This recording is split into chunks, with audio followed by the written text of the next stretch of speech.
Breaking news చూస్తున్నాము. Heera group of companies MD Nowhera Shaik ను arrest చేశారు.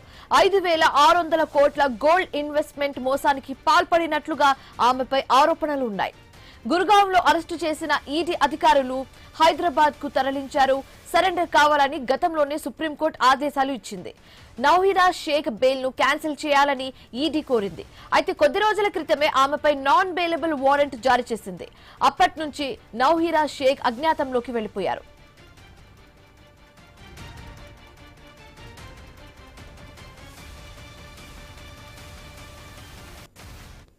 Heera group of companies MD Nowhera Shaik ను అరెస్టు చేశారు. 5,600 కోట్ల గోల్డ్ ఇన్వెస్ట్మెంట్ మోసానికి పాల్పడినట్లుగా ఆమెపై ఆరోపణలు ఉన్నాయి. గురుగాంలో అరెస్టు చేసిన ఈడీ అధికారులు హైదరాబాద్ కు తరలించనున్నారు. ఇదే అంశానికి సంబంధించి మరింత తాజా సమాచారం మా కరెస్పాండెంట్ రత్నకుమార్ ఫోన్ ద్వారా అందిస్తారు. Ratnakumar, Shivani, Heera gold group of కంపెనీకి సంబంధించిన ఎండి నవీరా షేక్ ను పోలీసులు అరెస్ట్ చేయడం జరిగింది. 5,600 కోట్ల గోల్డ్ ఇన్వెస్ట్మెంట్ మోసానికి పాల్పడినట్లు నవీరా షేక్ పైన ఆరోపణలు ఉన్నాయి. అయితే గత కొంతకాలం నుంచి ఆమె దేశం విడిచి పారిపోవాలని చేసినటువంటి ప్రయత్నాలకు సంబంధించి కోర్టులో కూడా ఆ పిటిషన్లు దాఖలు చేయడం జరిగింది. అయితే ఈ పిటిషన్ల నేపథ్యంలోనే ఎట్టి పరిస్థితుల్లోనూ దేశం విడిచి వెళ్ళడానికి కోర్టు అనుమతించలేదు. ఇక ఈ పరిణామాల నేపథ్యంలోనే హీరా గోల్డ్ ఇన్వెస్ట్మెంట్ ఫ్రాడ్ కేసులో ప్రధాన నిందితురాలుగా ఉన్నటువంటి నవీరా షేక్ ను ఈడీ అధికారులు అరెస్ట్ చేయడం జరిగింది. గురుగ్రామ్ లో ఆమెను పట్టుకొని అరెస్ట్ చేశారు. ఆమె సుప్రీంకోర్టు ఆదేశాలను ఉల్లంఘించి తప్పుడు గుర్తింపు కార్డులతో పరారీలో ఉన్న నేపథ్యంలోనే అరెస్ట్ చేసినట్లు కూడా తెలుస్తోంది.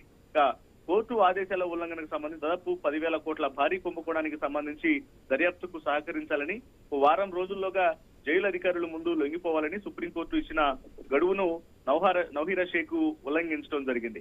ఇక ఈడీ ఇప్పటికే దాదాపు ఆమెకు సంబంధించినటువంటి 16 ఆస్తులను విక్రయాలు సేల్స్ కు సంబంధించినటువంటి రిజిస్ట్రేషన్ ప్రక్రియలో ఆమె సహకరించకపోవడంతో కోర్టు ఆమె బెయిల్ ను రద్దు చేయడం జరిగింది.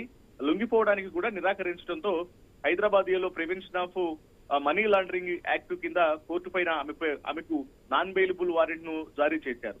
అయితే కోర్టు వారెంట్ నుంచి తప్పించుకోవడానికి నవీరా షేక్ మారు పేరుతో నకిలీ ఆధార్ కార్డు మరియు ఇతర ఫోర్జరీ పత్రాలను ఉపయోగించి గురుగ్రామ్ లోని ఒక ఎయిర్ బిఎన్బి ప్రాపర్టీలో తలదాచుకున్నట్లు తెలుస్తోంది.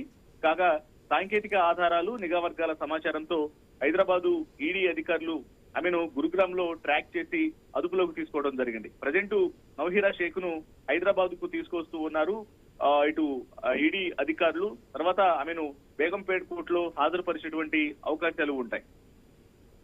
Right, thank you Ratnakumar.